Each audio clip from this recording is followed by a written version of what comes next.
C10 Talk, episode 132. TCI and Scotts Hotrods. More chassis tech. When we build a car, we get a lot of our ideas for those new parts on those cars we're building. The only thing we do now is we pick and choose on what we build. I'm not back in the day, I'd take anything in the shop. I didn't care what it is. Yeah, bring it in, let's do it. Now we pick and choose. Damn, son. When you think air suspension for your build, you think AccuAir. Whether it's the ease of their plug-and-play installation, the E-Level touchpad, or their new Endo platform, it's better by design, and it's zero compromise for you and your truck. AccuAir. Whether you're looking to replace your original steering, update those old brakes, or improve your suspension and handling, Classic Performance Products has got your classic truck covered. Check them out at classicperform.com. That's classicperform.com. When it comes to upgrading your truck's gauges, look no further than Dakota Digital and their wide selection of direct fit instrument systems. Hit up dakotadigital.com for more information. If you're looking for aftermarket parts for your C10 truck, Pro Performance is your go-to source. They carry the top brands for wheels, brakes, suspension, and accessories. Check them out on the web at azproperformance.com. That's azproperformance.com. Welcome to C10 Talk, your C10 truck podcast. Here's your host, Ronnie Welch.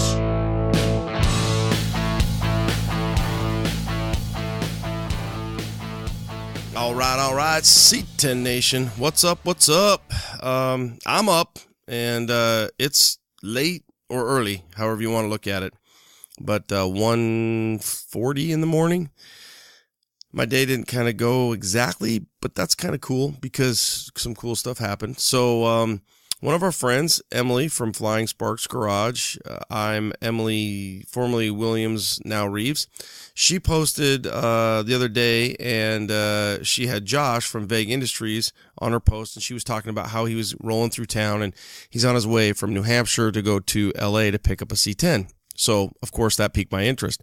So I reached out to Josh, and it's like, what's the story? And he's like, well, I'm coming through Phoenix, so let's hook up. I was like, well, you can hook up on the way. You can hook up on the back side of it as you go from LA to Texas, and we can catch up then. He's like, well, I'd rather just catch up sooner than later, so let's make it happen. So we did. We, in fact, made that happen tonight. So Josh from Vague Industries, get online. He's got a 1977 dual turbo 6.0 4L80 Toyota Hilux. And as of right now, well, as of a few hours ago, it was pushing out 1,100 horsepower. Unfortunately, he took us for a ride, my son and I, and it's out of commission. So that adventure also happened tonight, and that's probably why we're pushed back a little bit. But wanted to get this Chassis Tech episode out to you. So we've got TCI, Total Cost Involved. We've got Scotts Hotrods, and it was awesome. It was fun to listen to it. It was fun to put it together. It was fun to do the interviews. So I want to make sure I got this Chassis Tech episode out to you, because then I'm going to be catching a plane in 4 or 5 hours and heading to Mississippi, the Dead End Garage Crawfish Cruise In. And so I thought I would do some reporting while I'm there as well. So that'll kick out next. And then I'm sitting on a GSI Chassis Tech episode, which will be our final for that series. And then the one I recorded with Josh tonight. By then, which is actually going to be a few weeks, we'll probably have quite a bit of an update from what's going on with Josh and the C10 pickup that he's working on. So this guy, Josh, he lives in New Hampshire. He drives around. I was exposed to him because he did an episode or a YouTube video with Hoonigan. So if you want to check that one out, you kind of see the truck. It's a wide body 77. It's when he first had it, it had like a 5.3. Now he has a 6.0 dual turbos. But again, I think he's pushing out he's over 1,000 horsepower, and he drives it from coast to coast. He lives in New Hampshire, East Coast guy. This voyage is going to take him from New Hampshire with a built 5.3 that he picked up, built it or picked it up, whatever. I think he built it, but then he's going to take it, or he has taken it to Texas, to Emily and Aaron's. Then he's driving his Hilux to Cali to pick up the 66. The Hilux stays in California. He picks up the 66, which I think he said wasn't even running. He's driving that truck back through Phoenix, so I'm going to try to hook up with him on Sunday or Monday. But he'll be driving it back to Texas so he can put the 5.3, which I I think it's keeping the standard, the 4-speed. So he's putting the 5.3 in there, and then he's going to get it running. He's going to take the truck to Tucson to do some suspension stuff, a little like 2.5, 3-inch drop. I was thinking 4.6, but we'll see. And then he's going to drive the 66, continuing back to California. Him and his buddy's taking the 66, the new owner, and then Josh is going to jump back in the 77 Hilux, and they're going to do a little caravan up to LS Fest West. So that's right about a month from now. So they've got this journey, this voyage that he's doing, Josh's journey. So we thought we'd grab him and talk to him a little bit about that. So we did sit down tonight. We had fun. It was great to get to know the guy. The guy is a crack up. The guy loves adventure. He loves the journey. He loves the mission. But part of that mission was giving my son and I a ride in his truck, and I think it kind of ran a little low on fuel, and whether it was a misfire, but it's not good. So we towed him back here to the shop, to my house, then towed him up to Bowman's house or shop because he can do a lot more, and I'm getting ready to catch a flight. So right now, the 77 Hilux with Josh and his sidekick Justin are at Jason Bowman's shop, Big Ten Garage, and it's 2 a.m. And Jason's sleeping, and I'm getting ready to go pack so I can jump on a plane, and then I'm going to get a few hours of sleep. But Josh and Justin are working on pulling a 6.0 so they can rebuild it and get to Cali. So kind of a roadkill style thing going on with those guys. So check it out. Check out, you can just put in Hilux, you can put it, or Hilux, Hilux, and then, or Vague Industries, Vague. Otherwise, I'm going to let you go because it's late and you've heard enough of me rambling. You want to get to the more chassis tech. That's it. I'm looking forward to the Crawfish Cruise-In. I'm looking forward to supporting Jason and the Dead End crew. I can't wait to get out there. The weather's a little rough is kind of what they were saying, but Mama and I and just hanging out with those C10 guys out there, having some crawfish, I think we were going to do some go-kart racing. It sounds like the weather's not going to permit that, so we might change things up. But nonetheless, the trucks are cool. The people are cooler. The Dead End crew is the epitome of that. Absolute, just these guys are such good dudes.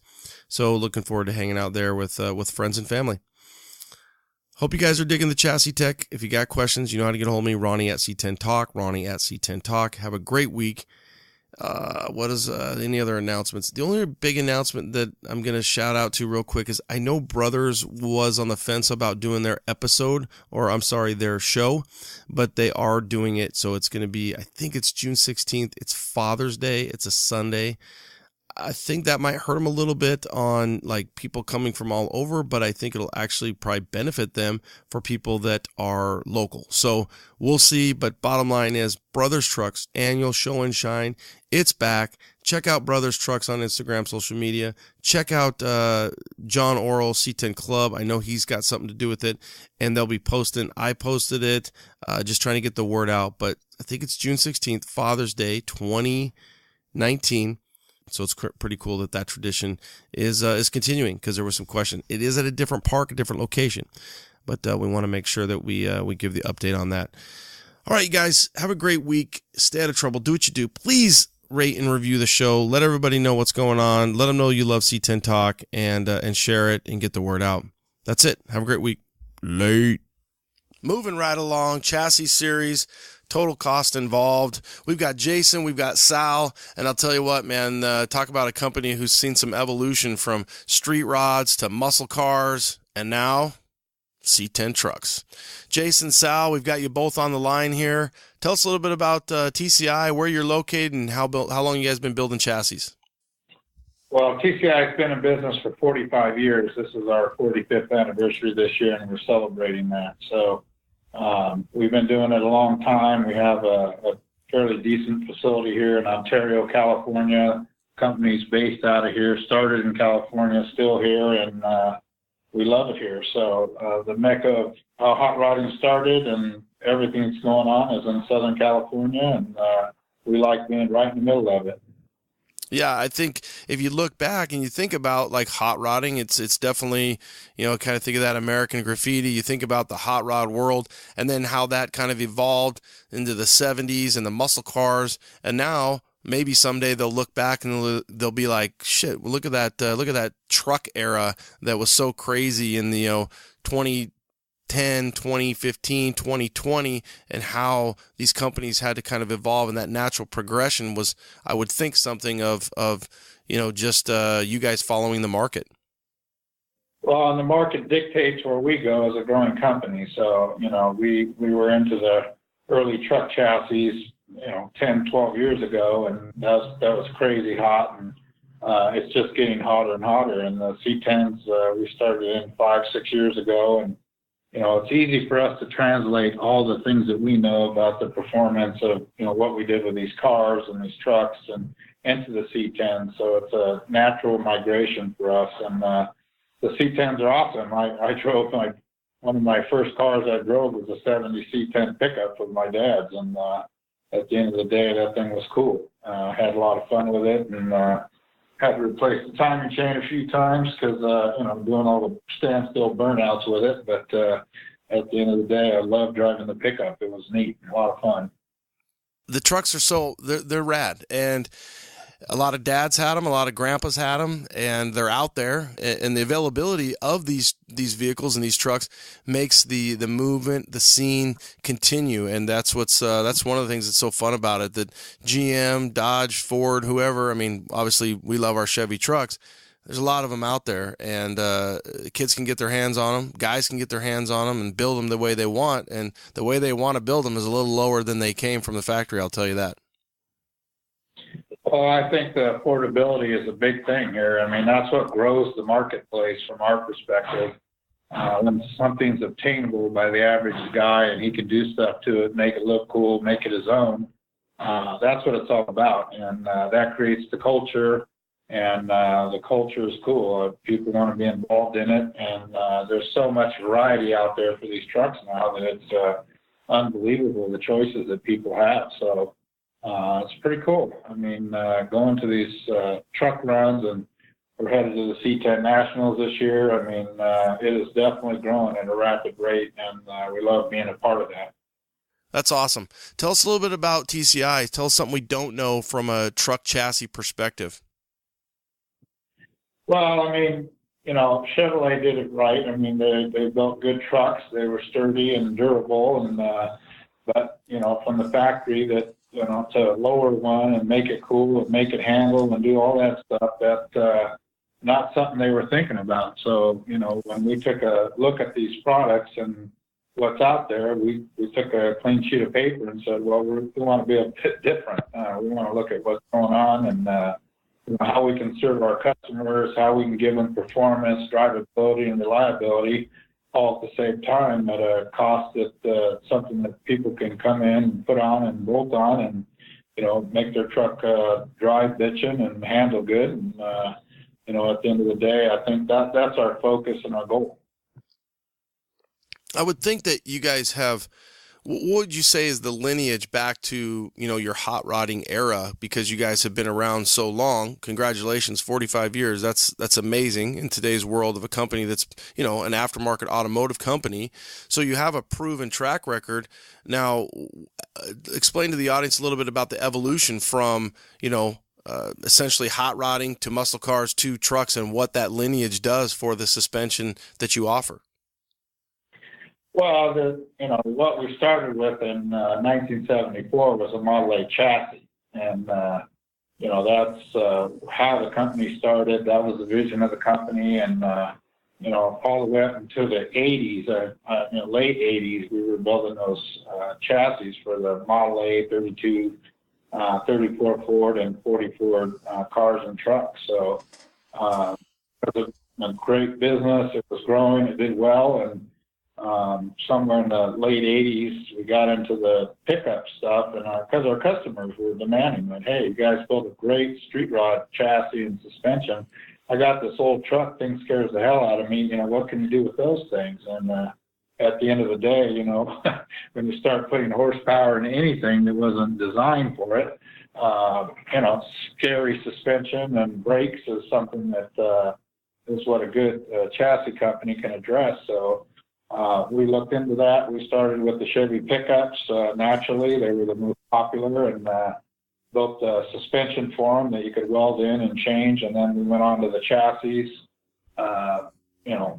probably for 10, 15 years. We built that brand and refined it, did a lot with our customers and identified, places that we could improve throughout and made better and better products and kept changing it up. So the migration of the C10 came probably about 5 to 7 years ago. We were looking at them, went out and bought one and said, okay, what do we got to do here? And what does this customer want? What is he going to like? And at the end of the day, we came up with a different product lines for the square body and the early C10 that we felt was going to be great from the performance, the drivability, and reliability standpoint for each of those trucks. And we got several of them on the road, and they drive great, they handle good, and goals were being met. Do you guys offer a bag setup, or is it just a coil-over setup?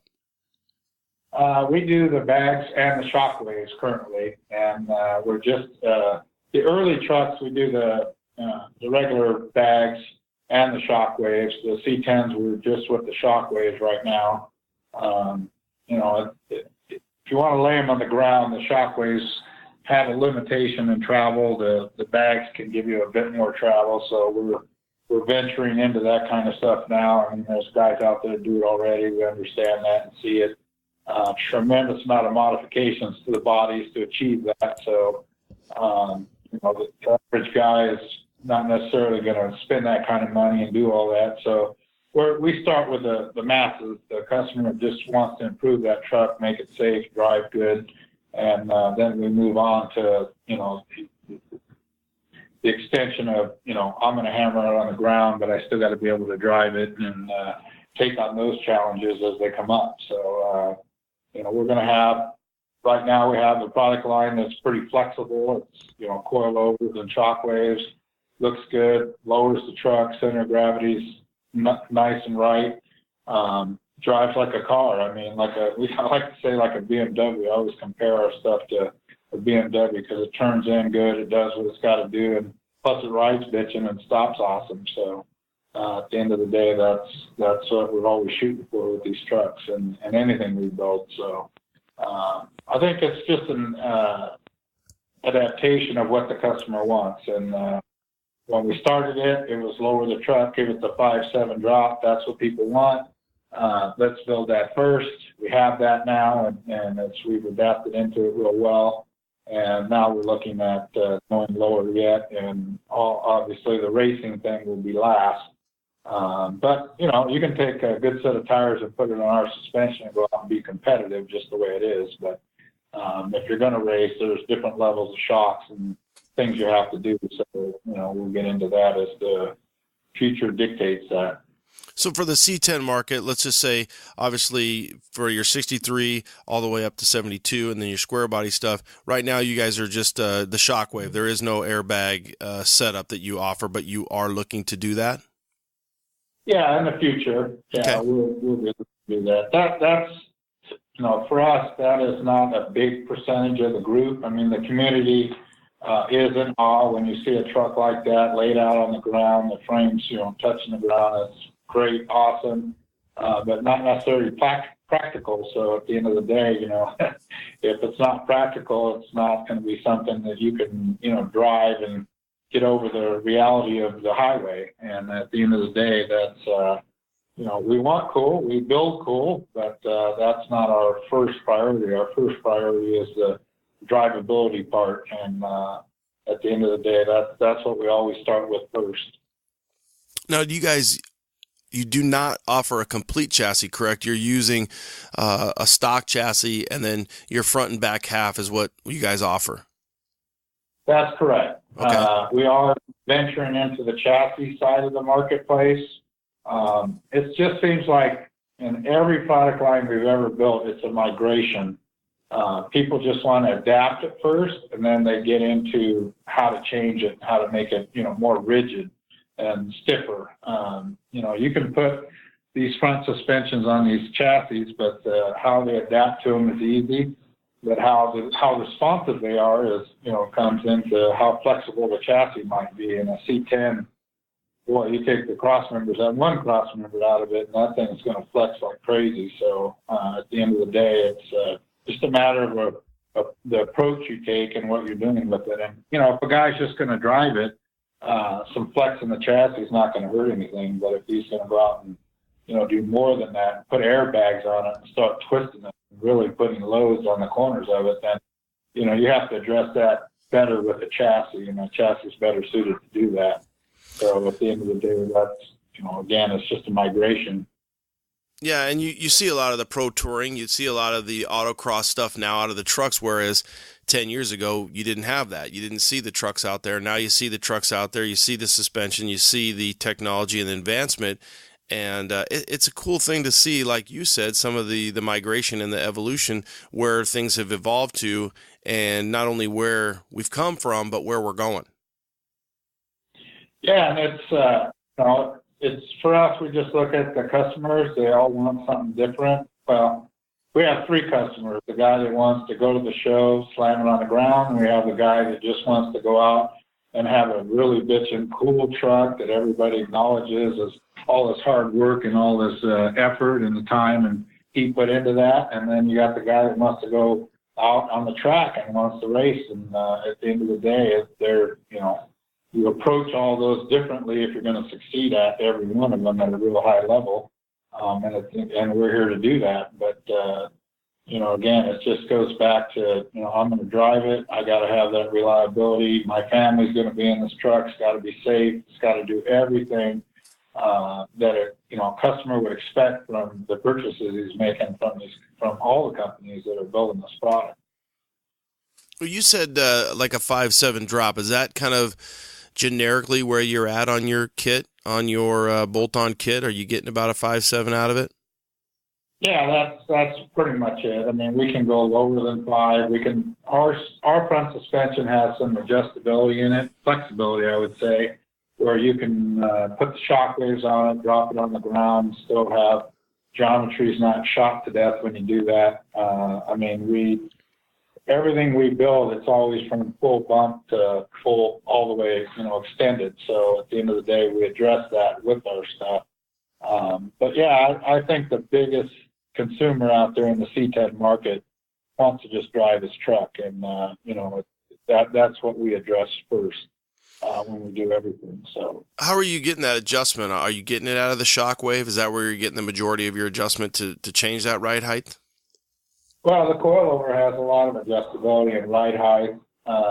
You can raise and lower the truck as much as probably 3 inches just with that. The shock wave has a bit more flexibility, but you're not going to drive a shock wave with no air in it. So at the end of the day, it has to be at right height, and it has to be driven with the alignment set correctly. If you're going to drive around the fairgrounds, you can lower it and get away with that because you're not at any speed that's going to hurt anybody or, mess with the camber and all that. So, and that's not going to be a problem with the fairground. But I think the shock waves, with a 5-inch drop and the shorter tires, you're already pretty low. And so a lot of guys, don't want to necessarily go lower than that. They just want the fender right at the top of the tire, where it looks cool. They can drive it like a car and, not have to, slow down for every little bump in the road. And that's, got to have full suspension travel if you're going to do that. And that's what we're providing. Yeah, and I think having that, again, that reliability, and you talked a little bit about that with the coilovers, you're going to get some of that ability to cruise a little faster and not have to stop as much. So a lot of different options. Is there any difference between the 63 to 72 setup and the 73 and newer setup? Well, the front is very close to exactly the same. The square body has a taller frame rail than the early truck, so the cross member is designed differently to accommodate that.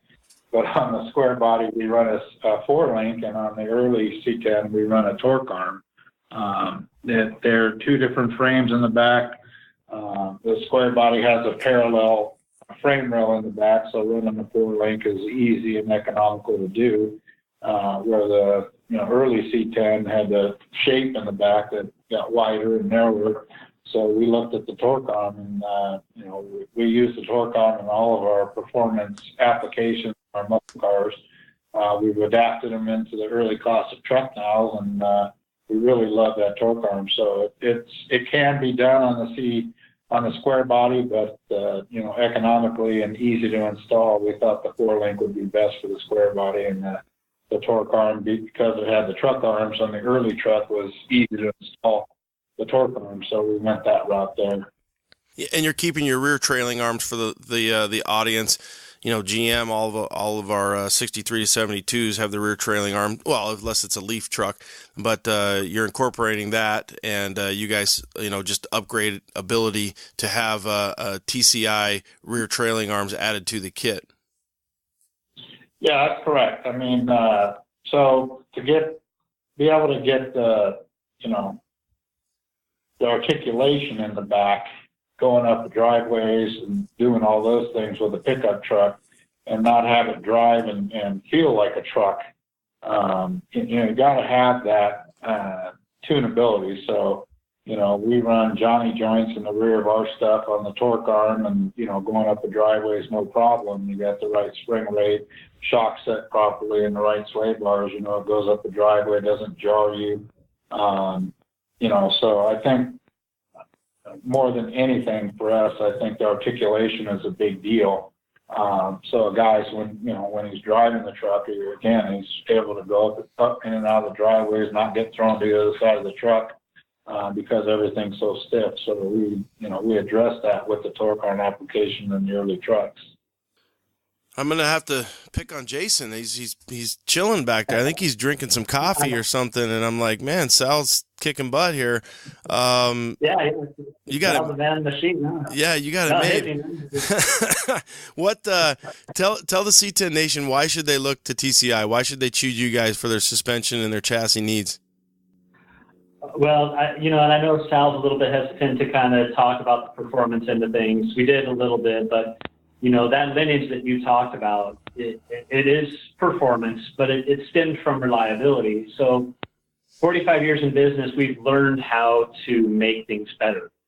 With that comes, being able to improve on strength, durability, but having good companies behind us really helps too, like Energy Suspension and Ride Tech and Willwood, Curry even, these companies help us succeed.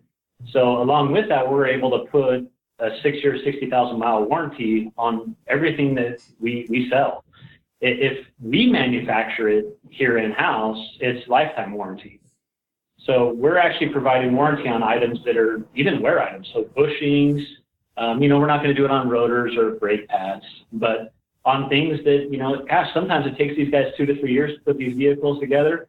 We're still going to cover them on items like that. So whether it be the rear end, even rear end seals, third members, all of these items, we have companies behind us that we back it up. So, again, talking lineage, we learned a lot with the street rods, and it's an evolution. We've talked migration, but it's an evolution too. So, the owner of the company, he's a diehard Ford guy. Sal is a diehard Chevy guy. So what that brings is competition. So, each of those guys is striving to make each one of those particular products better. And they're all kind of the same thing, but, the brainchild comes from 2 very smart guys. Sal's been with the company, 35 years. So these guys are, smart. They've been around the block. They've done everything from drag racing, autocross, road racing. So some of that technology and testing gets put into every product that we make. And kind of coming back to the performance thing. So, you and I talked about the other C10 that we're building. That's going to be the next evolution of what we do with these trucks. We've got the square body. It's a driver. It's going to be an LS swap deal, something we can take on the power tour, be comfortable, and just take it anywhere. Okay, yeah, when Sal's not looking, we might put that thing on the autocross and have some fun with it. But this other truck we're building, that's going to be the next evolution of where we go with these trucks. So for the guy that wants to be able to slam it on the ground, guess what? When we have that chassis available, we'll be able to do that, but we'll be able to go beyond that. So we'll be able to take it on the autocross. We actually even plan to do some standing mile events. And the whole premise of it is to be able to show the versatility of what our suspension can do, that it can handle really well, that it can go down the highway on the power tour and be comfortable. or it can throw down 1,000 wheel horsepower and be just fine. The adjustability of the torque arm that Sal talked about. There's some simple adjustments you can make to anti-squat to make it do what you need it to do. I say all of this as the marketing guy, but at the end of the day, I'm an enthusiast too. We all grew up with C10s. My parents had a round body truck when I was a kid too. A square body as a teenager. Used to pull ourselves around in the snow in that thing. So the truck is something that's really near and dear to our hearts right now. We've got 2 C10s in the shop right now. But that round body truck, that's going to be something special. It's kind of my brainchild. They've given me the freedom to, kind of push the limits of that. And you'll see some of our social posts and build threads on that to where you can check it out. It's called C-Twin. You can search that hashtag on Instagram and check it out. It's pretty wild. I mean, it's 14 inches of engine setback. It's twin turbos mounted underneath the bed. But that all stems from where we try to go with our production parts. We test it. We make sure that, no one's going to push the limit as far as that we have. So if it's durable for us to go out and beat on it, then we know that it's going to be all right for everybody else. Yeah, the key, is like you said, the warranty and the marketability, and that, you guys have been around for 45 years, so standing by your product, and then that product also evolving into better product for the audience, the consumer, the C10 Nation. And one thing you said, Jason, was absolutely hilarious. 2 things is that Sal's a Chevy guy, so we like Sal better, and because we like our Chevys. And then the second thing was that somebody might buy this product and it's sitting around for 2 or 3 years before it actually even hits the street.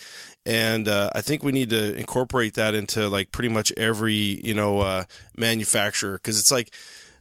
Summit, for example, I bought parts and they're like, you can't return that shit. That's over a year ago. And you're like, I haven't even taken it out of the box. I ordered it. It's just been sitting in the garage, and you're actually bringing a lot of light to reality of what happens when people build these trucks. Oh, yeah. We always make the joke too, like the Burger King commercials, you can have it your way, and that's kind of how we try to do this is, we do a lot of catalog stuff, but we also do a lot of, hey, I'm building a chassis, but I want to put this crazy 6-cylinder engine in it. Okay, well, you can have it your way. That's fine.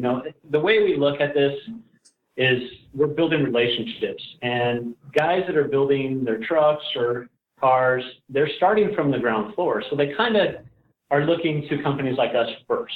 So we're usually early on in the build process. So for us, that relationship building is long-term, because we know that we're not going to see that customer at a show or an event for some time. I've been with the company 11 years now, and I'm always amazed when I go to these events and these guys come up to Sal and come up to Evan, our sales manager, and, they bought their chassis from these guys 30 years ago, and they're still out there driving these things and enjoying them. And they're coming into the booth to tell us about it, and they know these guys by name. And it blows me away. Again, I've been in this industry a lot longer than I've been here, but it's a special relationship that we've been able to build with our customer base. And, it's fun for us. This is what we enjoy doing. We're all enthusiasts. C10 Nation. For over 16 years, truck builders continue to choose AccuAir suspension for their air management solution. Today, that choice gets even easier. Endo CVT by AccuAir. CVT. Compressor, valve, tank. Takes all of the components that previously needed to be pieced together and integrates them into an all-in-one, easy-to-install unit. That means an internal compressor with a built-in air dryer, smart sensors to keep everything running smooth, valves in the tank caps, and a plug-and-play harness. The best part? Silent. Library silent. No more buzzing compressors. Finally. Are you ready to choose the latest and greatest in air management? See it and try to hear it for yourself by heading to endo.accuair.com. That's endo, ENDO.accuair.com. Classic Performance Products, CPP, has a few new products out. Let's start with their new HydroStop Street Beast hydraulic assist systems. CPP's HydroStop Street Beast is a direct fit, high performance hydraulic brake assist system that works great when running a performance engine setup and there is not enough vacuum produced to operate a traditional booster. Simply plumb into your power steering system and share the fluid reservoir with your power steering pump to your high performance brake system. Assembled with all new parts, this unit puts out an amazing 1800 PSI at the wheels. How about their new 14-inch big brake kits? CPP now offers a 6-piston, 14-inch big brake system for your Chevy truck, featuring 2-piece pre-assembled drilled, slotted, and zinc-coated rotors, 6-piston billet aluminum calipers with DOT-compliant dust and weather seals, premium stainless hardware, and braided stainless brake hoses. These brakes work with their modular and Corvette-style spindles. Remember, use C10 Talk at checkout and save 10% off your order. Damn, son, 10%? www.classicperform.com. You know, it's fun for us. You know, this is what we enjoy doing. We're all enthusiasts. Well, you're going to be more than an enthusiast once you get that truck out on the road and people are going to see it. It's like a van because that damn motor's so far back. I'm assuming you had to get a van doghouse or something. I don't know if you guys are going to create your own doghouse, but that thing is, when you say it's pushed back, it's beyond pushback. It is, yeah. I did make a trip to the junkyard and I cut out an Astrovan doghouse and I did some sizing and whatnot, but the Astrovan was fantastic. So yeah, that truck's probably a little bit extreme from what our customers would ever do, but that's the whole point, is we need to build that chassis strong enough to be able to handle whatever the customer wants to do. And it might take us a while to get that truck finished, but at the end of the day, you're going to see it. We're going to try to take it to the standing mile. The Texas Mile would be one of the top ones I do, really shooting for 200 mile an hour in the standing mile, maybe 9s in the quarter, still be able to autocross, still be able to go down the street to the local show, and heck, maybe even put one of the other trailer queens behind the truck and tow it to an event.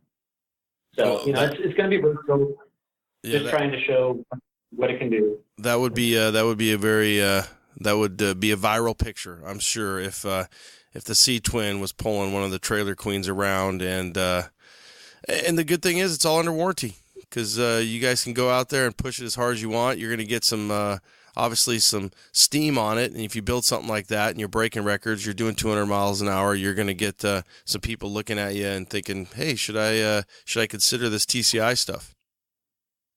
Definitely, yeah, and that's the whole point. Is it's a trickle down effect. You see commercials on TV for whatever manufacturer, be it Hyundai, Honda, whatever, and they're racing around a track or whatever. The percentage of those customers that are doing that is small, but it's that technology that they're implementing into the everyday car that just makes the companies better. One of the questions I have is kind of, do you, looking at a 45-year history, do you guys have any companies that you look to from a suspension perspective? Primarily C10s? Do you have any C10 companies that are out there that build chassis for Chevy trucks that you look at and think, man, that guy is, that company is really doing some amazing work, and you're checking it out? You're following the pulse of the chassis? Yeah. There's a lot of impressive ones. I was able to stop and talk to the guys at GSI at SEMA 2 years ago. There's a lot of great companies that are out there right now. And I think that the natural evolution with our truck was honestly because of some of them. Even Rob at No Limit, he used to be a local company to us. Rob does a lot of good stuff. He builds chassis, he builds autocross stuff, cruisers, whatever. There's plenty of guys out there that build the, stepped rail deal, slam them on the ground.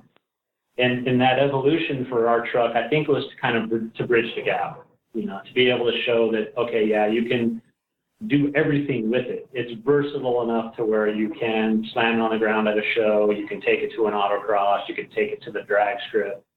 There's going to be that evolution of where a customer wants that multi-purpose vehicle. He wants to do it all. And I just felt that, there's plenty of good companies out there. I can name all of them. All the ones you've got on your list. there's a lot of suspension companies out there, so we try to do what we can to stand out from the rest without breaking the bank. Yeah, and it's cool to see that evolution and the way that the consumer wins, and the trucks are so popular, and that's why we're here to deliver the information and disseminate it out to them, and making sure that they can have the options, and there's a lot of options out there. So what about cost? What are you looking at for, when they're trying to balance the books, or looking at how much money they have to spend? What kind of cost are they looking at for a TCI setup? Well, I think, if you just buy it as is, the early suspension has the torque arm, so the rear's about $2,500 to $2,600. The front suspension's all bolt on, comes with the ride tech, the rack and pinion, the sway bar. That's like $4,500. So it's not too bad. I mean, if you take one of these C10 trucks and you take and bolt on, all the aftermarket stuff on it, you're going to be in that neighborhood, and you're still going to have a truck that's, made, you really cross members close to the ground, A-arms are close to the ground. I mean, so we just took a look at it, and we thought, well, what can we do, and what could we build for at a targeted marketplace that says, okay, about $3,000 to $5,000, you're going to have a pretty nice front end. And then in the rear, $2,500 for the torque arm is, we think, is very affordable for what you get, everything that you're getting, the ride tech shocks, the Johnny joints in the back. I mean, that's, people can do that. I mean, these trucks are, the average guy, if he wants to be safe, he wants that ground clearance, wants it to drive like a car. I mean, that's what we're providing for that kind of money. And at the end of the day, the warranty, standing behind it, represents the price as well. And at the end of the day, we guarantee it. I think one of the biggest things, Sal, kind of put you on point here is, let's just say for that amount of money, you're looking at like $700 to $7,500. How long do you think it'll be till you guys do actually make a full chassis that a guy can, you guys are taking your front kit, you're taking your back kit, and you're putting it together, for $2,000, maybe $3,000, they're going to get, a complete chassis out of the deal. That's the evolution that I don't know. I doing these interviews, sometimes I see that's the way that we're going, and sometimes I see that, guys are just going to be happy with getting their front and rear kit separate. You know what I mean? So it's kind of, I feel like from a manufacturing perspective, it's got to be something that you're constantly looking at. Are we ready to take the full chassis leap, or are we good with where we're at? Yeah, I think the early C10s are ready. I think, again, it goes back to the evolution side of the product lines. When we look at them, the customers are telling you, they're demanding what they want. Guys have built 3 C10s, and they're like, well, I put all that stuff on it, it was okay, I was happy with it, but no, now I want to do this, or now I want to do that.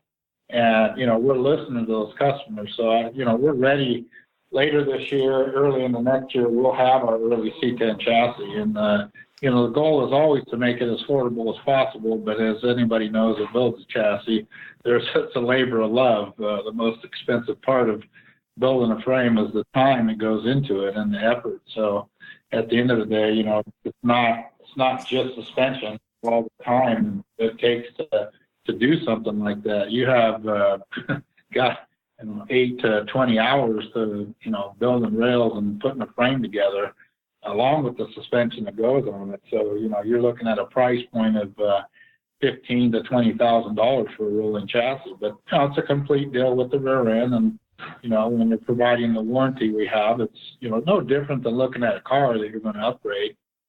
You get a new car, you can't buy those cheap. So, you got to keep it in perspective. But, in order for us to provide that warranty, at the end of the day, we got to put the time and effort in it to make it right and make it work good. And at the end of the day, that's, comes with a price. So I think, yes, there's 2 different customers. And what we've seen early on in all of our product lines is, people just want to put stuff on the stock frame, and then sooner or later they start saying, well, I really like something better than that. I've been there, done that. So we're ready for that C10 customer that wants that chassis. And we know there's plenty out there already, whether they were early, late, or however you want to describe that is, up to the, every individual company. But for us, we've done really well with this bolt-on stuff.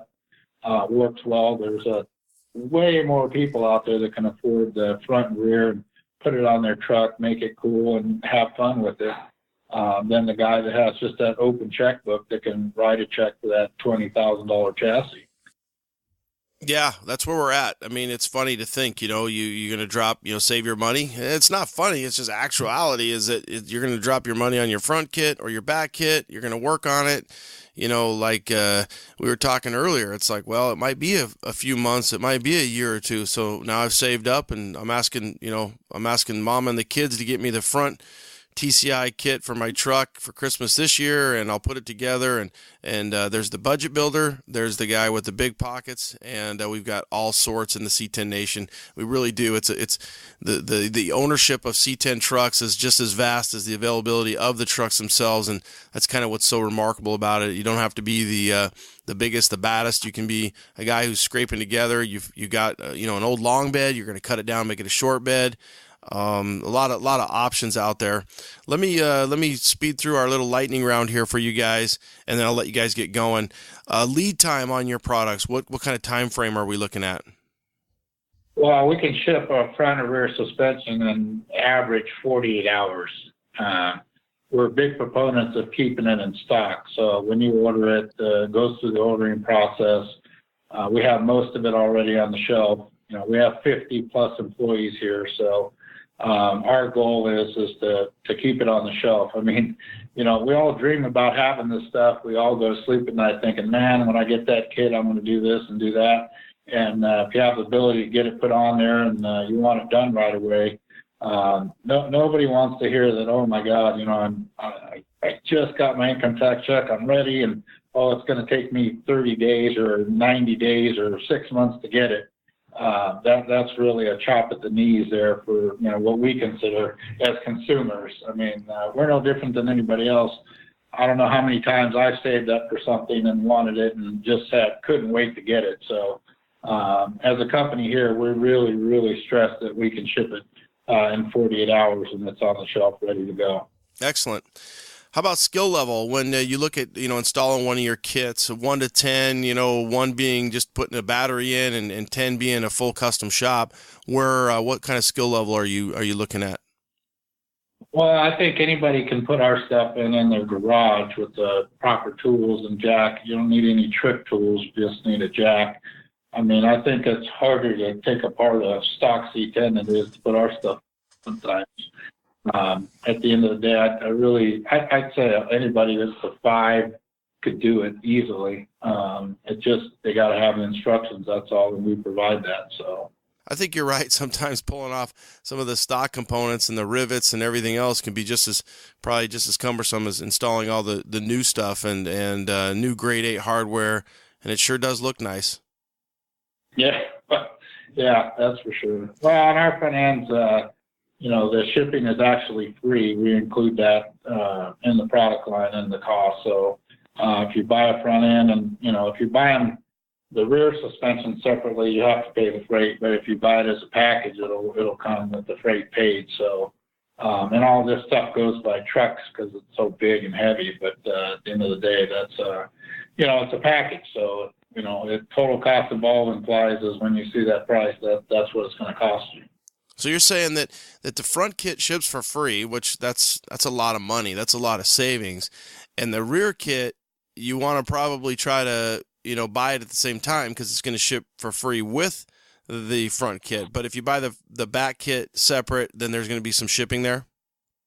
Yeah, it's just the cost and the way the freight works. It's just we can afford to pay the freight on the rear when you're buying them together, but if you're just buying the rear, the freight's pretty prohibitive. So, it's always better and cheaper to buy the package deal, and then it's engineered together, works together, and you have better results when you buy it all together, from a performance standpoint. So at the end of the day, it's just from a cost standpoint, that's the way it is, and it works out.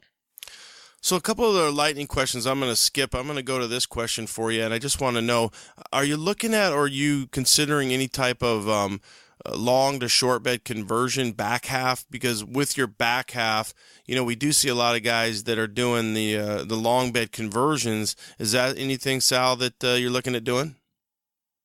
Oh, absolutely. As the market grows, we plan on growing with it. And we know there's a lot of stuff available out there, and that's because guys want to be able to do that.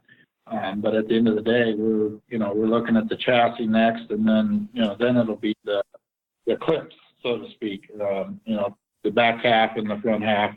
That's if you're putting that on a stock frame, it's still a stock frame. So at the end of the day, there's a market for it, and we see that. There's a hell of a lot of work in the step on the rails in the back of the C10 and the bed and all that goes with it. So companies out there are making it easier for people. And I could see that. That's a nice way to go if you're going to do that kind of stuff to a stock frame. And no question, we'll be involved in that in the future.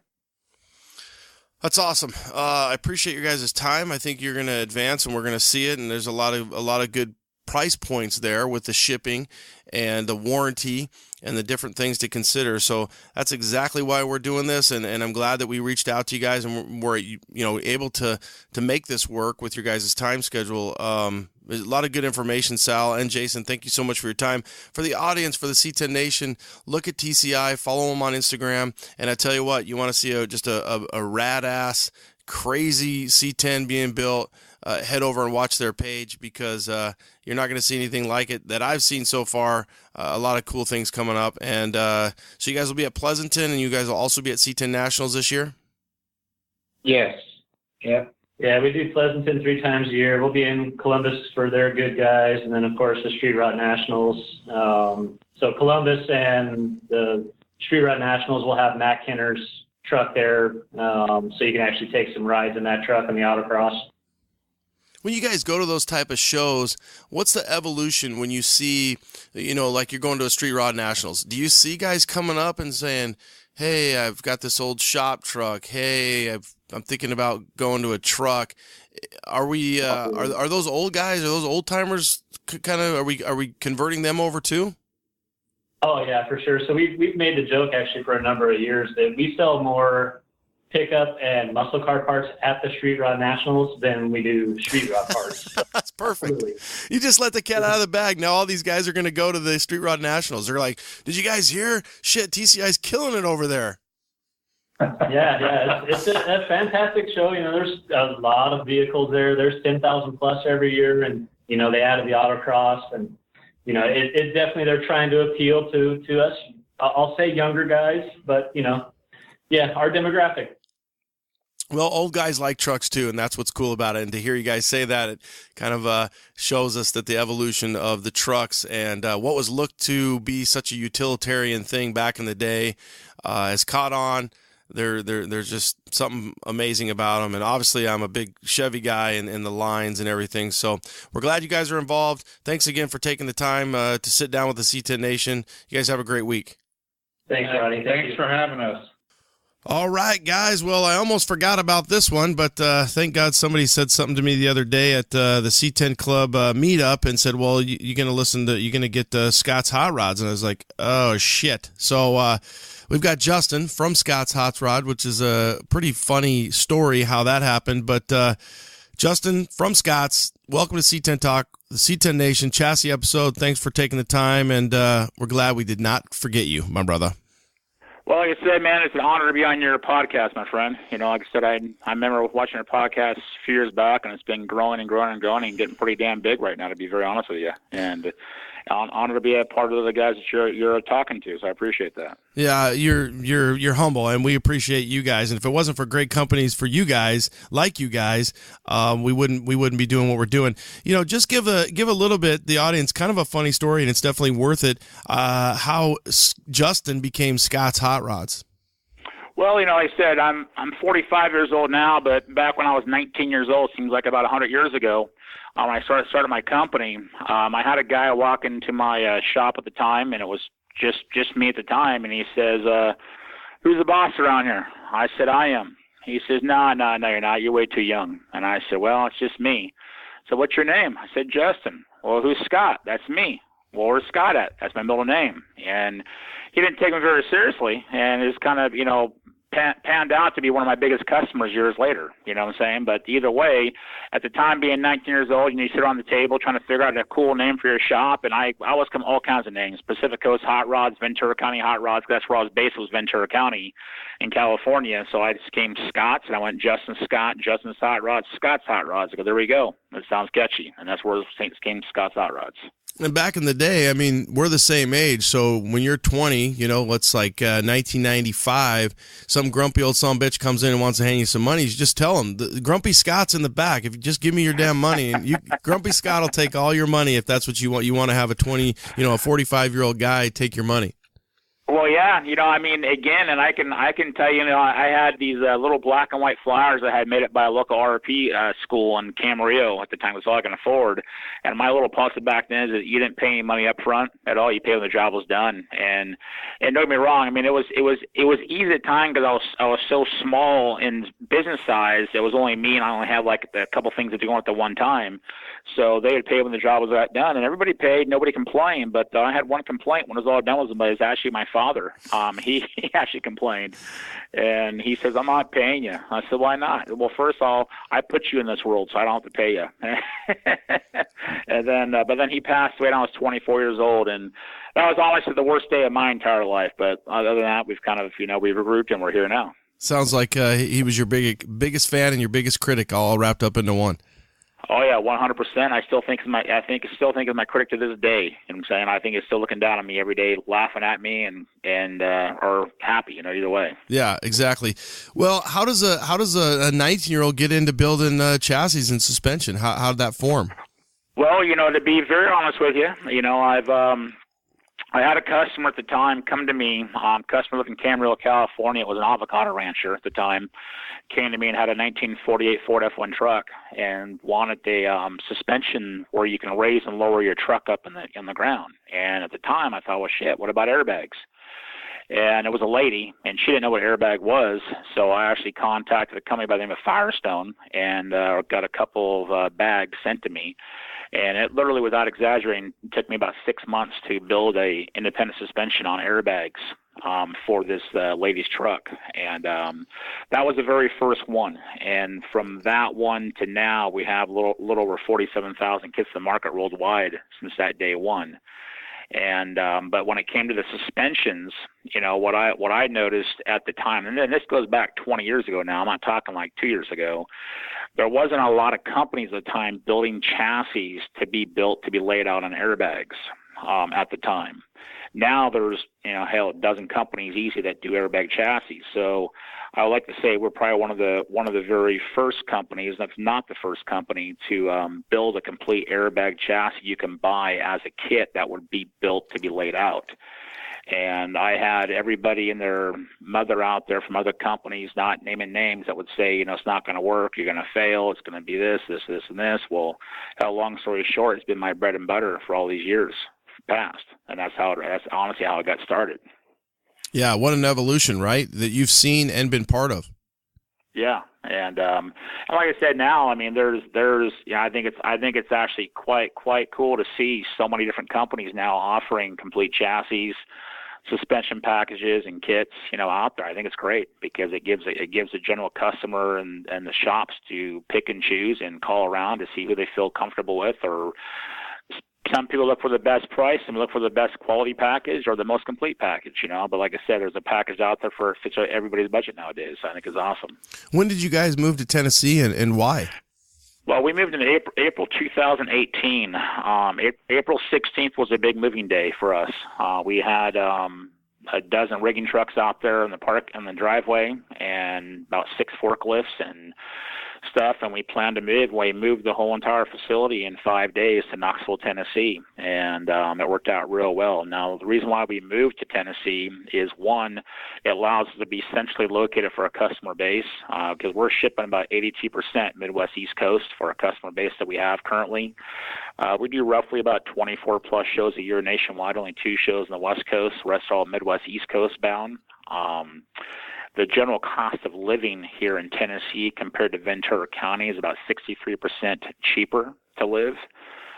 The building I purchased here in Tennessee is roughly about 20,000 square feet on 3.7 acres, and this building in California would be about $10 million with the property I got. Out here I paid $890 for the property.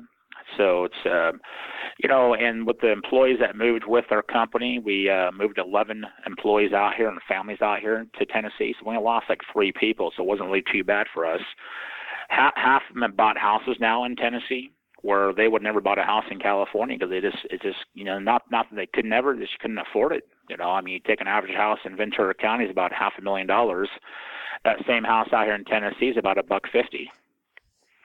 So being centrally located is the name of the game. And California, in a real nice way, is a wonderful state to be born at and raised up in. But I think California is a little loopy nowadays, in my opinion.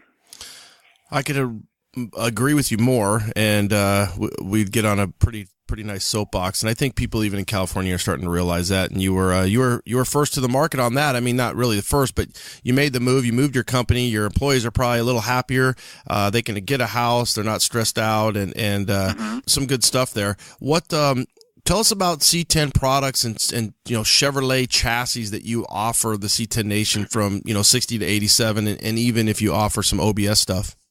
All right. Well, I mean, it started off, like I said, we do offer for the 59, because the 59 was actually the second series, the first year of that actual 60s body style that came with the cat eyes and the hood, if you recall. Yeah. And I actually, for those trucks, I have a complete Weldon IFS for the 1959, 60, 61, and 62 Chevy and GMC trucks. It's not a bolt-on because that frame's an X-style, frame, torsion style frame. So we have a Weldon IFS for both those, and we also have full chassis for both those, and either in coilovers or a bag version. I've been offering IFS packages for those trucks since 1996. And as a weld-on application. And then we came out with a bolt-on application in the year, I think it was like 2008 range. And that all started when I actually joined a forum called 6772 Chevy Truck Forums. And I haven't been on in a long time myself, but at the time I had a lot of private messages asking me if we're ever going to do a bolt-in IFS for those C10 trucks. We had a Weldon IFS, and obviously my answer at the time was no, not going to happen. Well, we did our first one, and it was probably the best thing we ever done, because one of our most popular units we sell right now on a daily basis is our C10 bolt-in IFS, because we can build and ship out right now in about 48 hours on average of those front ends right now. And when it came to the chassis, we've been building chassis for the 1960 through 1966 to 1967 through 72, 73 through 87 Chevy GMC trucks for years. And right now, for example, like on our chassis board, we have 39 C10 chassis on the board right now. They're on order right now. And all those chassis are currently getting built, and they'll be done in a matter of about 5 weeks right now from the build time from today's date. And then when it comes to the older stuff from like the 4854 Chevy trucks, GMC trucks, that's one of our more popular ones as well too. We have a Weldon IFS, a bolt-in IFS for those trucks, and complete chassis for those trucks as well. And even the 55 to 59 Chevy GMC trucks, we have those covered as well too. And we've done some C30 stuff, and we've just finished up a dually chassis here probably about 9 months ago. But the dually chassis is more of a custom build for a guy, and so I don't think this can be more of a production item, because it was a pretty big ticket item when it got all done with. But now for the suspension parts, that's where it's at. I mean, we got 4 links, we have 4-bar kits, bags or coilovers, and we have them for different packages. Air suspension where it's built to be laid out, or air suspension where it's going to be more like a very low static drop with no bed for modification, or a coilover where it's static drop. And in our chassis configurations, we've even got guys now that want stock C10 chassis built, to replace their stock chassis, but want to range stock ride height, and so we're offering that now too for some of the guys that want to keep their stock ride height, so for real, for real, yeah. people want that height. Yeah, that's crazy. And, that's like 4-wheel drive. Yeah. And I'm not really in the four-wheel drive style myself, but we haven't done any four-wheel drive chassis to say yet. I'm not going to say we're never going to, but right now we don't offer anything for four-wheel drive. So what makes somebody, because I look at, somebody who has so much experience, 25 years in the industry, somebody who's building chassis for cars and trucks, and we've seen some of the trucks and cars that you've built, especially with the Good Guys series that you are involved with. What's some of the changes that you've seen and incorporated into your business and your products, and things that we really need the C10 Nation to know about? Well, I think in the changes that we've really tried to incorporate to our customer base that we deal with, even at the Good Guys show season, or even what we advertise in magazines, or even the internet nowadays, is that we are a complete one-stop full-service shop. So with that being said, for an example, Ronnie, let's say, for an example, you order a chassis from us. I can sell you a complete chassis with wheels, tires, motor mount, tranny mount, brake line, fuel lines, fuel tank in the chassis, complete rear ends loaded with third members, Willwood brakes all four corners. We're exclusively Willwood brakes in all of our chassis. That's standard package. I can sell you a complete turnkey motor in your chassis as well too. We're not building motors, but buying in like crate motors, putting them in there for you. Custom headers, exhaust systems, drive lines, powder coating, non-powder coating. And that's one thing that we've actually really pushed big time over the last probably 7 years, is doing more of a complete turnkey chassis.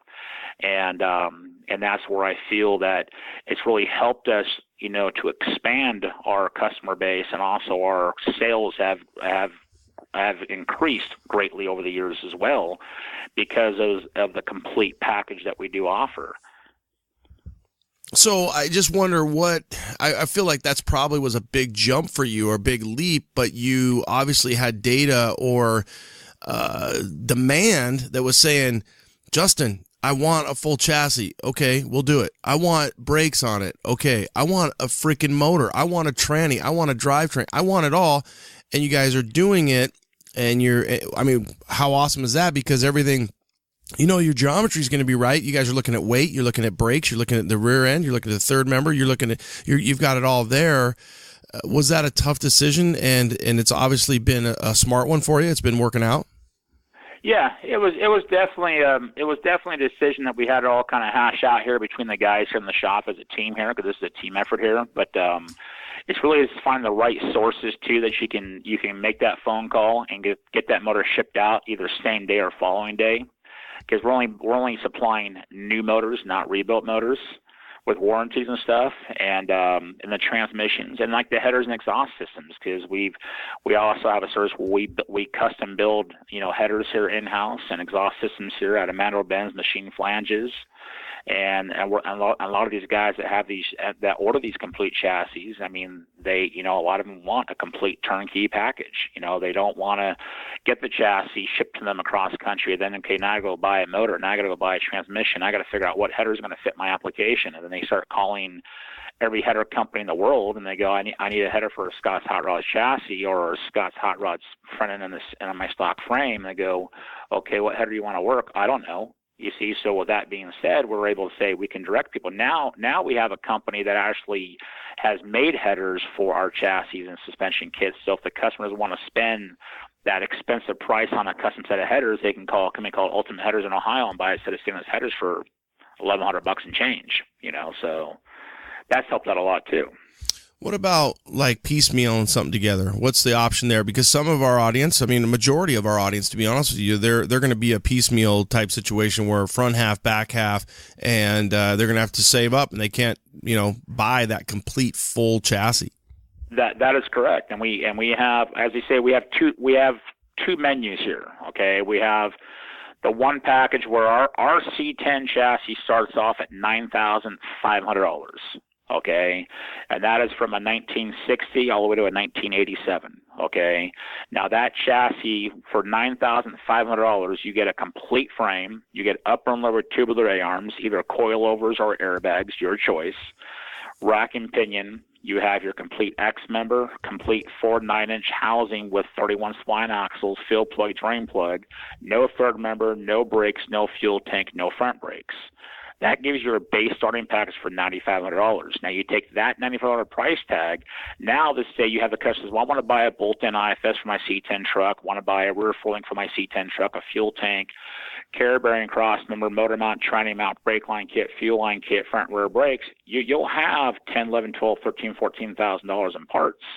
Time you piece it all together in pieces, or you buy that complete chassis. That's going to get you right in the ballpark between a base chassis with 11-inch wheel brakes, all four corners, fuel tank, motor mount, tranny mount, brake line, fuel lines, right around $13,000, $14,000 turnkey. And that chassis comes to you all done. So we do have packages for the people that want to buy just the bare chassis, or the person wants to buy just that bolt-in front end. Our complete bolt-in front end starts off at $28.95. And then you add in, your LS motor mounts, your line kit, braided lines, say 5-on-5 bolt pattern, your $3,500, $3,600 complete hub to hub. You can get that front end, get our four-link kit for the back on coils of bags for $1,500. You can be in a complete suspension package for your stock C10 frame under $5,000. And we sell a ton of those packages like that, a ton. Are you seeing a big shift though? From piecemealing it together like that package you just discussed with the front and then the 4-link rear to the orders for primarily C10s? Are you seeing a bigger kick up or a bigger demand for your full package, your full chassis package? Well, I can tell you in today's time, if we were on the clock say 5 years ago, we would have anywhere from 100 to 130 front ends on order any given time per month. Now, we go to our chassis board right now. We have 161 chassis on order right now.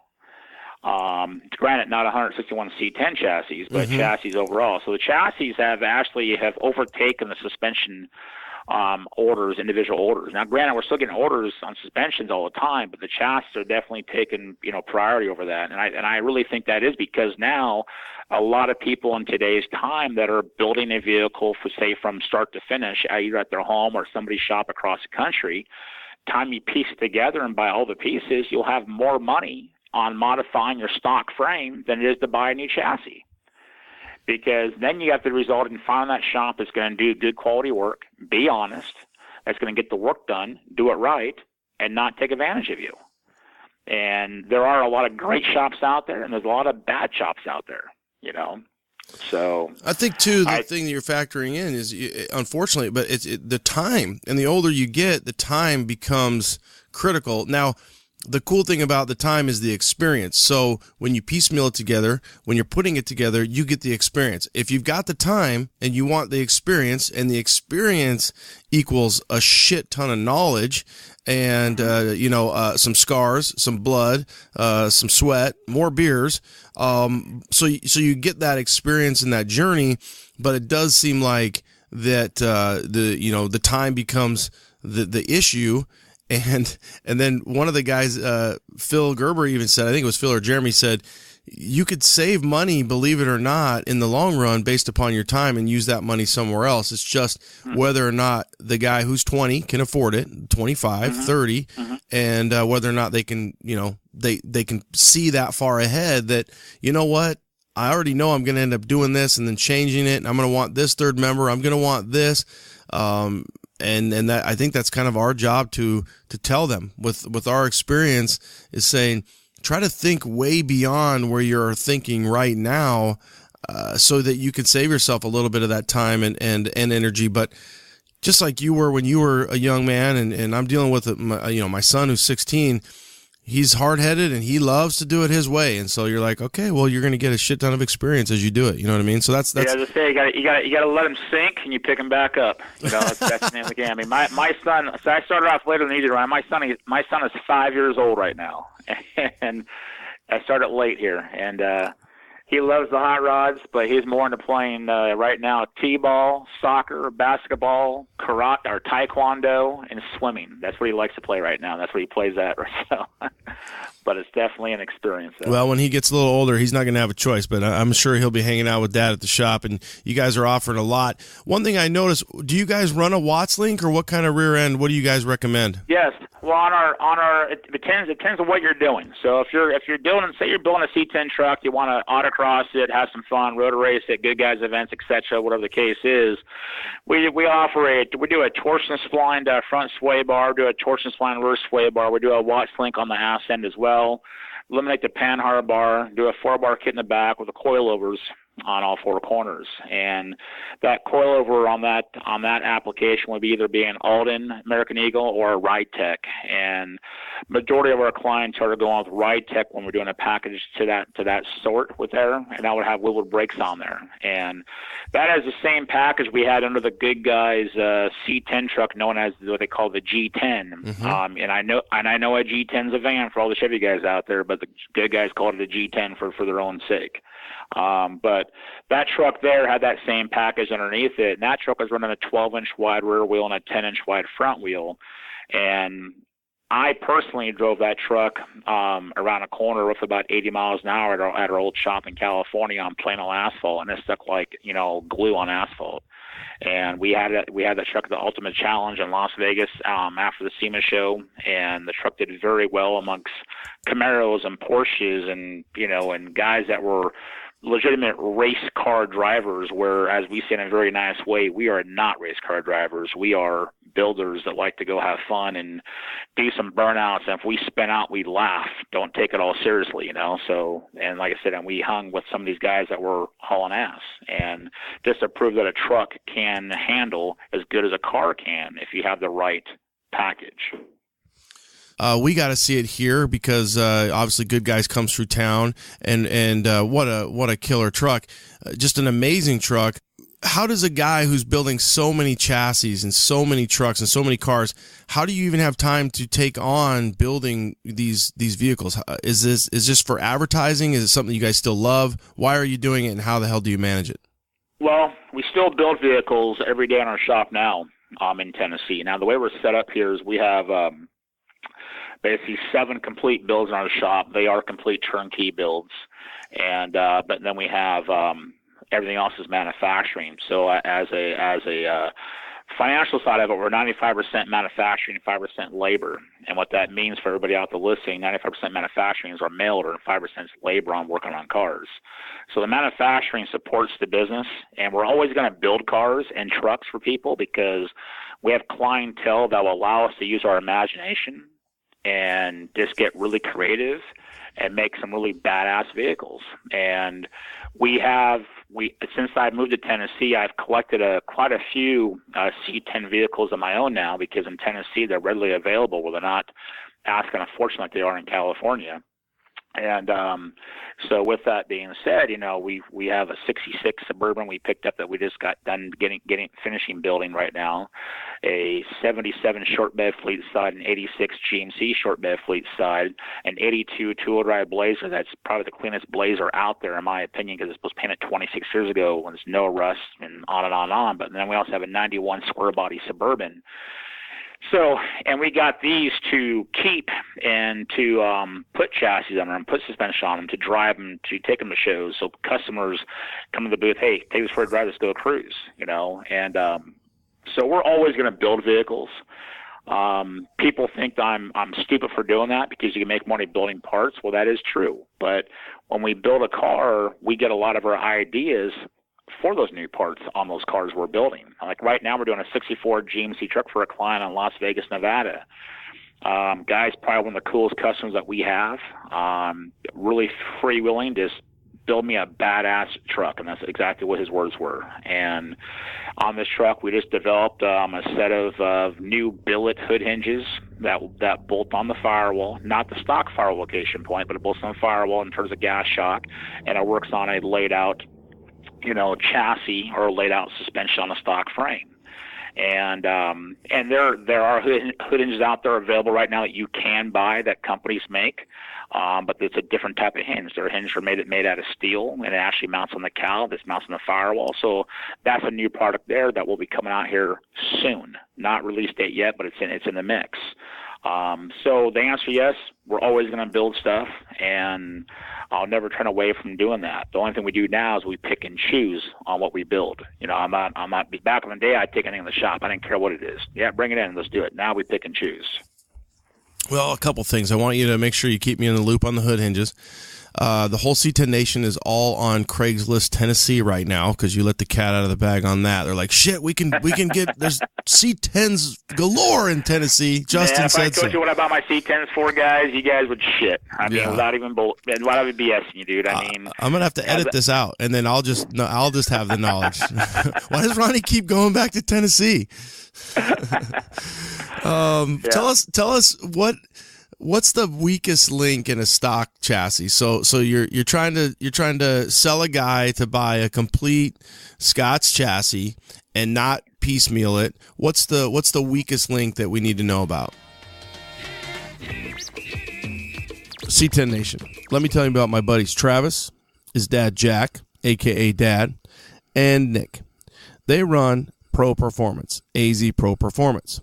They're active in our community. They're C10 guys. They're always working on new stuff, like their new suspension line, React Suspension. They're master dealers for AccuAir, Dakota Digital, Bear, Boyd Welding, Vintage Air, and many more. They're C10 specialists and stock many fast-moving products backed by their stellar customer service. Not only do they sell C10 parts, but they live and breathe C10s and are very active in our community. Like I said, look for them at your next truck show. Nick might be there if they let him out, but usually Travis and his dad, Jack, and they want to talk to you and help you out with your C10 project. Follow them on Instagram, Facebook, and you can also check out their Facebook group called C10 Addiction. So check them out and let them know that I sent you. You've heard me talk about my gauges, Dakota Digital. I love them. Don't forget the interior of your build. Dakota Digital has the best gauges for our trucks. Whether you want a direct fit into the stock bezel or something custom. These kits are complete with sensors for any engine. The new RTX series is really incredible. I think it stands for retro, but it should stand for rad. They look just like the stock clusters, but have all the technology you'd expect from Dakota Digital. You can change the lighting colors, customize the reading in the message centers, and do it all from the mobile app. That's right, the HDX and RTX series have Bluetooth technology, so you can mess with them from your phone. Just don't do it while you're driving. I mean, literally, I can have Yellowstone. I'm looking at RPM, trip odometer, percent fuel, oil pressure, and now I have the GPS set up. I can tell you direction, elevation, and even outside temp. Damn, son, it's like a modern truck, but even better in a classic. Dakota Digital is absolutely the best in aftermarket gauges, so check them out at dakotadigital.com. dakotadigital.com. And you can follow them on Instagram and Facebook too. What's the weakest link that we need to know about? It's a 6772 C10 frame. I mean, you look at the frame overall, you go, wow, that's a stout frame. But if you remove your factory front crossbar of that frame, you can take your hands on those rails and twist those rails inward and outward. They flex so much. And then when you pop out that factory carrier bearing cross member in there, and if you buy either an X member that several companies do make out there that adds a tremendous amount of stiffness to the frame, number one. But it is a necessity to stay in the stock C10 frame. And now if you take that back frame and you say you do either a C notch or a step notch. Now, a lot of companies have bolt-on applications on the rear. We do not for the stock C10 frames. It's only a weld-on application only. There's nothing wrong with the bolt-ons that are made out there, just that I never got around to make a bolt-on for those trucks. I always offer a weld-on. I'll probably keep it a weld-on because that's how I prefer it. But for the stock frame overall, the stock C10 frame is not a very strong frame to begin with. So as I said, anybody out there who's going to put any type of big horsepower to a stock frame, and even if you buy a Scotts bolt-in front end, or if you buy, Porterbuilt or GSI or TCI or Fatman or Heights and whoever I'm not mentioning right now, I do apologize. You buy the product and buy the K member and buy the step notch and buy the forklift and all this stuff and still take that frame. You can put that frame up on a table and you can still flex the rails. And it's got nothing to do with anybody's components. It's just the way the frame is designed. It's not a very strong frame to begin with when you're putting in an LS motor or a big block that has 5, 6, 7, 800 horsepower. So what's your proudest, what's the best part of your frame, your chassis, where you're just like, dude, we're second to none on this. I'm stoked that we came up with this. We designed it, and it sets us apart. Honestly, we're pretty proud on our CNC machined rod ends that we manufacture. All of our link bars are a machined threaded. They're not a bung welded on the link bar like some of our friendly competitors offer out there. It's a machined threaded bar. The rod engages 2 inches into the link bar. It's a right hand and left hand thread adjustability. So that means for people listening to understand that is that you can adjust your pinion angle of your rear end up and down, rear and forward and back without taking no nuts and bolts apart. It's all fully adjustable. That's a pretty cool factor there. On our suspension on the front, I've never been a fan of like the alignment shims from like a factory C10 suspension has. So we actually have an adjustable rod end with a clevis on there. And again, and a lot of people that have it, that have got our stuff, have complained about alignment purposes. It takes a long time to align and on. Yes, it does if you've done the first one, but once you align it, you can drive that truck off the dunes in Glamis and never lose its alignment. So that's what I'm probably the proudest of is that factor there. And we started doing that back in the year 2001, doing the machined rod ends, and then from there. I would like to say another thing that really sets us apart from a lot is that we can offer various track widths without breaking your pocketbook on a C10. Obviously, we can offer a stock track width, a narrow track width, a super narrow track width, a stock ride height, aggressive ride height, laid out in the ground ride height. And another thing that sets us apart, too, is all of our welding practices is 100% TIG welded, or heliarced if you want to get critical on the term. We don't MIG weld our pieces together. Now, there's nothing wrong with MIG welding, so everybody out there is listening, but you can control your flow and your puddle with a TIG a lot more efficient over a MIG weld. And then too, all of our bolts are all grade 8 bolts, and all of our bolts are domestic made bolts. All materials that we buy are domestic made materials. Nothing's imported materials, so we're very proud of that as well too.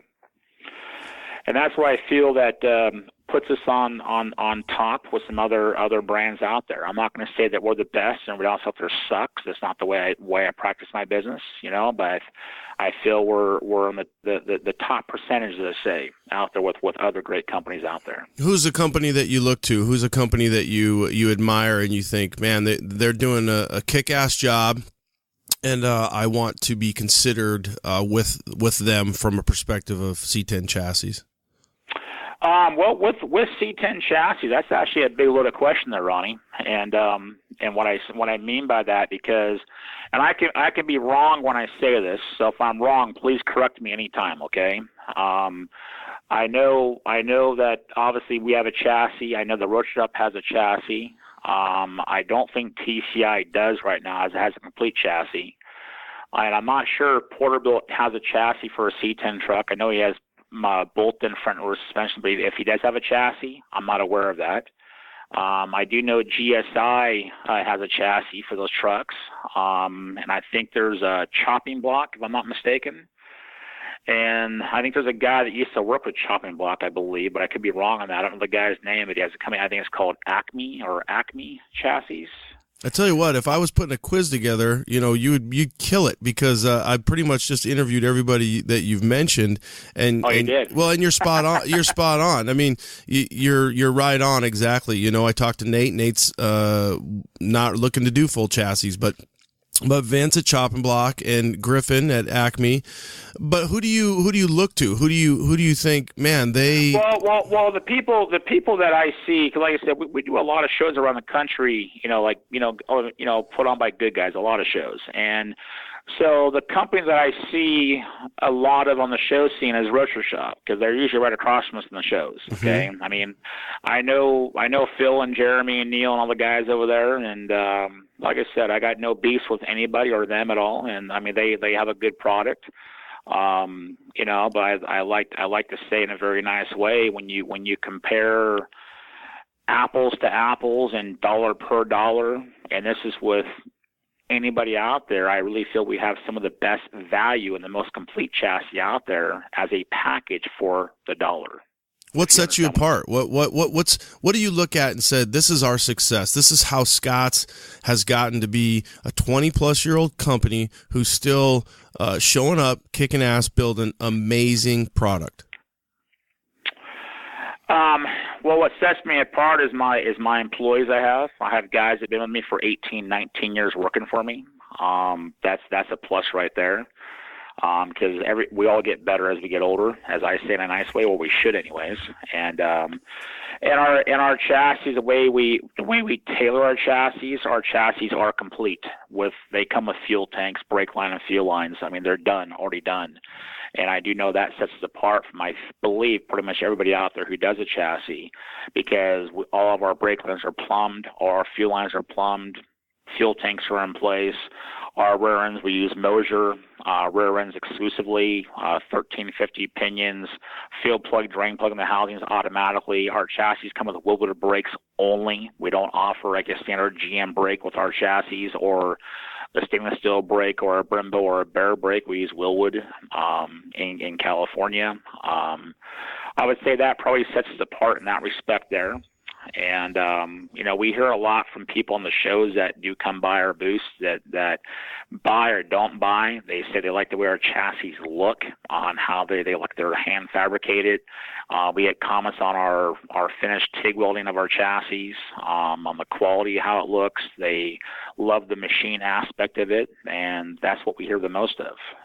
So I would like to say in that respect, what's able to keep us around for all these years, because it's definitely not my pocketbooks, my friends, because I'm not a multi-millionaire, as I played lottery a few times, but I've never won, so I gave up on that dream. Yeah, you're just working hard, and it is a thing of art. I've seen them at the shows, good guys, primarily, and like a lot of these chassis, they're absolutely stunning. And looking at a chassis when it's sitting there in a showroom, in the garage, I think we've evolved to where the builder, man, you could just come out to your shop and you're like, there she is, boys. And you're drinking your beer, you're drinking whatever it is you're drinking, your Monster, and you're looking at that thing, and it's absolutely stunning. Sometimes I think you could just take the chassis on the show, and don't get me wrong, we love the metal that goes around them, but it's a sexy beast when you look at some of these chassis, yours included, that are out there, and that power plant, those wheels,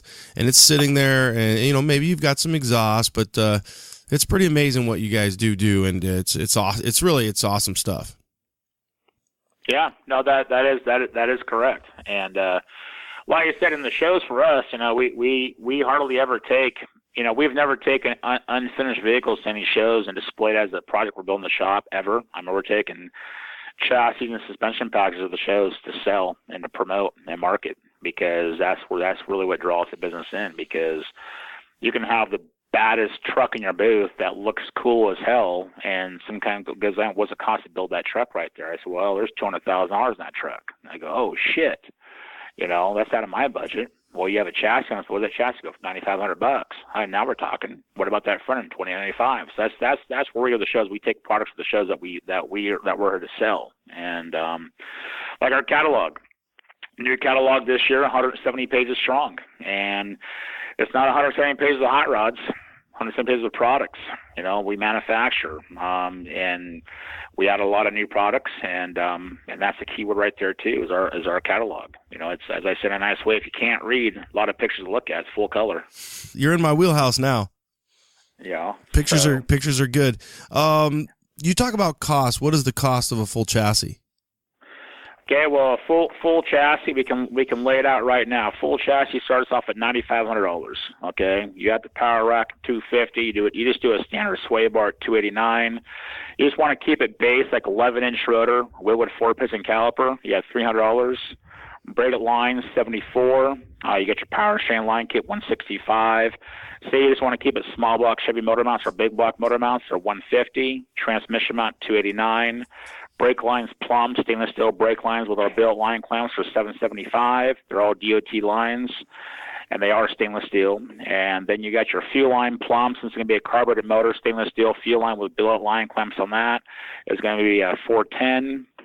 Yeah, you got a 49-inch rotor in the back, field plug, drain plug, 41 spine axles, 370 true track posi from Mosier, 1575, 11-inch plane, Wilbur rotor, 4-piston calipers, 775, braided line 74, parking brake cables 120. Then you take your fuel tank for that chassis, sending unit, baffled, non-EFI, 649. That chassis is 15,395, complete. Minus wheels and tires. How the hell did you do that? You're like a wizard. Doing it for a lot of years, man. It's called no drugs. Never hit my head hard enough on the ground yet to knock me out, and got a good memory. So, but now you take that chassis there. Say you want to go LS motor mounts. LS motor mounts, you got $15. You got now you add EFI pump on that tank. You add $410. Now you add the fuel line kit out the fuel pump to the frame. $210. Now you add the second fuel line to the frame to for the fee for the return $159. Now that chassis $16,189 for LS package. You see. Then you go 12-inch brakes. You want to go say 12-inch dual slotted brakes on there, front and rear. You have $595 for the front. You add $300 for the rear. Now that chassis $17,084, $12-inch dual slotted lower brakes all four corners. You see, so like I said, our chassis, like I said, and those are complete chassis though, like I said, minus wheels and tires, so now you take that chassis back down to $9,500. That's a complete chassis minus front brakes, rear brakes, and third member and fuel tank. You see, then you can source out your own parts. So that is where it's at. That's remarkable. You did an amazing job. I'm pretty sure there's got to be a cue card there or something there, but you've obviously I wish there was, man. You've been doing it a long time. Now, what about shipping that chassis? What are you looking at, and do you guys deliver if somebody orders it and you're coming out to the show? We deliver chassis to every show we go to, and we go to shows. They are free delivery, as we say in a very nice way, and like I said, we have an event schedule on our website. Shows are listed and dated, and if you give us enough time, we can bring a chassis or your order to that show if it's a front suspension and boxes or whatever the case might be. Now, for shipping a chassis, we ship out daily. We have Estes freight trucks in our shop daily here in Tennessee. They come here and pick up anywhere from 2 to 3 chassis a day on average, and that we ship out. And like say a chassis from here, say to Arizona, I think that's where you're based out of, Ronnie, crating and shipping, if it's going to commercial address, you're looking at around $14.10 shipping. That's with the crate and shipping. So the crate charge is $600 to build the crate. Okay. The chassis ships lengthwise sideways. So it's 6 feet tall crate, roughly 186 inches long, 3 feet wide, weighing about 1,110 pounds. And that shipped out. And then shipping on top of that, when you go, you figure, you're spending $800 shipping a chassis across country, which is really not too bad if you think about that. No, on the amount of work and everything you said, and you're offering it up, free shipping. You said it in a nice way. I don't know how you can say it in a mean way, because free shipping sounds pretty good to me. You guys are offering it up. Justin, a few more here. You're a savant, man. You've got an amazing memory, and you could tell that you've got a lot of skin in the game. You've been doing it a long time. For you just to rattle some of that stuff off, I think not only is it skin in the game, but I think it's a passion. And there's no way that a guy could just know that stuff the way that you do unless you were passionate about it and just continuing to evolve. And as a company, what are you seeing more of now, coil or bags? Are you seeing a change there at all? Well, to be honest with you, for us, we're seeing more coilovers than bags, on chassis. And it's kind of different deal for us, because we were doing bag chassis. I mean, almost every damn chassis out there, but now it seems to be more coilovers than anything else. And I think it has a lot to do with a lot of people, have gotten a bad taste with airbags. You know what I'm saying? I mean, they either have the wrong setup or didn't have the right management system, or had the wrong installation. And a lot of guys nowadays that call here, they want a truck that they can just drive, turn the key on and drive and not worry about a damn thing. And but don't get me wrong, we still build a lot of airbag chassis, but we're building more probably bag chassis than coilover chassis, more coilover chassis than bag chassis now. Yeah, I think you're right. It's You just got to have it dialed in, and if you don't have it dialed in right, then you're probably having some issues with it. But we do see a change. We do see some evolution there the different coilover setup that a lot of guys are probably driving their trucks a little different. Whereas years ago, more cruising, and then they think, well, I'm going to drive the shit out of it, so I need to have the coilover. And I think as we evolve, the airbags will I wouldn't say catch up because it's there. It's just whether or not the installation and the understanding will get to that point. And so that's something to consider. But where are you seeing region wise? Where are you seeing a lot of your stuff going? Well, where we're shipping right now, like I said, it's kind of funny. We're out of California now. We've been shipping more chassis back to California than when we were in California, and which is kind of funny to me, to be honest with you. And I've seen a lot of that, but we're still, since we've been out here, we have probably an average of about 5 people a week that come to our shop to pick up a chassis up here. They're driving here. And we had a guy drive here, I say from Washington State of all places. That's a long-ass drive to Tennessee. And he wanted to come here to see our shops, what he said. Obviously, he was retired, and had some money to spend, I guess. But, we still have a big, strong base here in Tennessee, Indiana, Ohio, Illinois. A lot of chassis in Illinois we ship to. Texas is a big supporting state of our product. We ship a ton of stuff to Texas, and Texas has always probably been number one, to be honest with you. A lot to Arizona too. We have a lot of customers around the Phoenix area and Scottsdale and a town called Cave Creek. I'm not sure what Cave Creek's at, but a lot of people buy from Cave Creek for whatever reason. Yeah, right there, right next to Scottsdale. They're essentially right sandwiched in a little village, if you will, right between Phoenix and Scottsdale. When you do you powder coat anything before you ship it out? We do powder coat some, not all. We don't powder coat in-house internally here. We never will. We have a powder coater here in town that we use called Rocky Top Coatings. And we do offer a powder coat service, but to be honest with you, Ronnie, I don't like powder coating them because we do it if the customer wants it, but I don't like to do it. And the reason why, because, when you get the chassis, I don't care what you're building, you still have to build the vehicle 100%, to do it right. Put the sheet metal on the frame, motor, transmission, driveline, exhaust, everything else, get the truck all done, blow it apart and paint it. And, when you have a powder coated frame, people think powder coat doesn't scratch. Well, they're wrong. It does scratch. But when you ship a chassis in a crate, the freight companies, the freight companies won't cover the powder coat on insurance. They scratch it, it's scratched. So, but yeah, we do offer powder coat chassis, and a lot of guys want them powder coated, and we do powder coat them. But if it was up to me, I wouldn't powder coat none of the chassis where they left. Well, that's good information. You're the one doing it, and might as well take it apart, blow it apart at home, and then do it here. And then you probably can have it a little bit more protected, whether you're going to paint it or powder coat it. And again, just another cost to look at. I think that's about it, Justin. I could go on for days. You got so much knowledge, and you're being so grateful with your time. I know you're busy. Are you guys evolving to the 88, 98 stuff yet?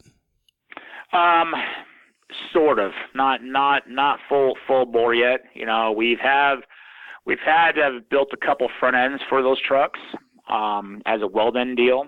I did a 4-bar install coilovers back on an I think it was an 89, 90 Chevy short bed truck. Was done in a magazine called Sport Truck Magazine that's no longer in business, and that was done in the year 2000. So that was a long time ago, and that was a whole article on that for a 4-link on that. So we had a kit for that for years. No chassis yet, but I'm not going to say never, because those trucks, as we all know, are getting very popular. And like I said, and I'm sure one of these days we'll probably buy one, but I'm still kind of pretty excited about these square bodies right now. I mean, that's going to be the next craze, in my opinion. It's going to get busier and busier with square body Chevy trucks. They're going to get big. Yeah, I think there's no next in it. I think it already is here. I think the square bodies are a shit ton of them out there. You can do long bed to short bed conversions. Do you guys offer any kind of back clip like that? Speaking of short bed conversions, where a guy will cut off his rear end and then you guys just make that second half, that back half. For the C10s or for the newer trucks? C10s. Yeah, or square bodies. Yeah, for both, but it's not a bolt on, it's a weld on. Oh, okay, you did say that. Yeah, you did say that. Yeah, Yeah, we do have a complete weld-on, and like I said, again, nothing wrong with the bolt-ons for the rear. I just don't offer a bolt-on rear notch kit or a bolt-on rear back half like some of the other companies out there that do that right now. So right now they want to get a hold of you. I will tell the audience probably one of the nicest, most detailed websites out there when you want to see pictures of everything that Justin has talked about, detailed pictures. It's out there. So Scotts, plural, Hotrods, plural.com, scottshotrods.com. They can follow you on Instagram, social media. How do they get a hold of you? How do they get your catalog? 170 pages of beautiful pictures. Well, the catalog, like I said, you place an order, catalog comes in the box free for you. And if you want a catalog, you can download catalog on our website at scottshotrods.com for free download on the 170 pages. You can view it on the website. If you want the paper catalog in your hand, it's a $5 fee. That $5 is fully refundable on your first order after you get your catalog.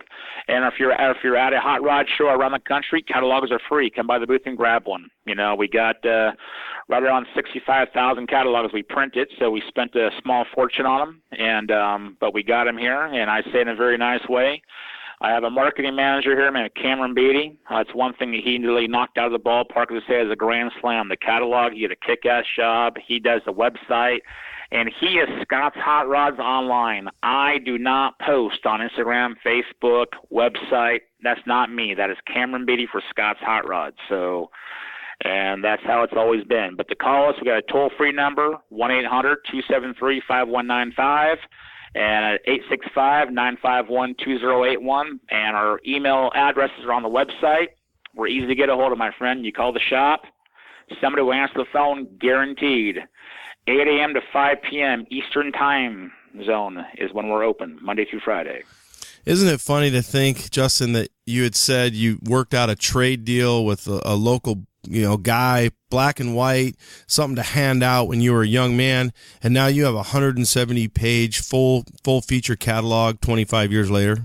Well, that is funny because, that dude that helped me out there, he called me about a month ago, and we're still friends to this day. And he says, hey, I ordered one of your catalogs online. I paid $5 for it. But I got to tell you, man, it is one badass catalog. Yeah. And I got to tell you, Justin, I've followed you since day one. When you didn't know anybody in Ventura County, and you came to me with wanted a flyer made. I wanted my door handle shaved to my door, and you shaved my door handles, put bear cloths in my doors, and said, you can either pay me, but if you pay me, I'm gonna pay you for the flyers. And so why don't we just trade? And we traded, and that's how it worked. And to this day, we're still friends, which is cool. Can you tell me somebody who you're not friends with? I mean, you don't seem like somebody who would not want to be your friend. You seem like a really down-to-earth, hardworking, red-blooded, blue-collared American. Well, there is some guys out there that don't like me, but I'm not gonna spill their names on this deal with your podcast, because I'm sure they're gonna listen to it. But as I say in a very nice way, they know who they are. Yeah, yeah. But where I'm at, as I say in a very nice way, if you know me, and if you truly know me and talk to me, this is how I always am. You understand what I'm saying? Yeah. And a lot of people judge a book by its cover. I'm sure you heard that term in just general life. And if you're going to judge a book by its cover, that's your own mistake, because, I meet some of the coolest people at the shows that come in the shop that you would never even knew they had a pot to piss in. You know what I'm saying when I say that? Yeah. And I meet the guys that come in that got the Rolexes, the gold rings, and the bracelets and all this crap, and drive that nice exotic car and can't even pay their damn bill. You know what I'm saying? And so as I said in a nice way, you see me at a show, come by, introduce yourself, and believe me, we'll have time. You have any questions, ask a question. There's never a dumb question. Just remember that. The question you don't ask is a dumb question. Well, one thing they say in today's world, just unfortunately, once you've got a few good haters out there, you kind of made it. Well, my dad would always tell me, because he used to really upset me when I was younger. When I say younger, when I was a teenager, he says, you always got to worry about one thing. Or what's that? He says, the day that nobody is talking about you, good or bad, you better start building horse shows for a living. And that's what he told me. And He says, as long as they're talking, make sure they're talking some good shit. And that's what he's always telling me. Good for you. Yeah, and that's kind of where it's at. But like I said, Ronnie, I really dig, talking to you on this podcast. And like I said, do some more stuff with you down the road. It'd be awesome. Okay, I appreciate it, Justin. It was fun getting to know you, and for the audience to get to know you, and hopefully reading the book, not just judging the book by the cover. If you want a book to look at, get the 170-page catalog. $5. Give me a break. I mean, that's pennies if you think about it. And or you can come up to him at a show. Justin, thank you so much for your time. Have a great week, and I look forward to meeting you in person. All right, sounds great, Ronnie. Thank you, buddy.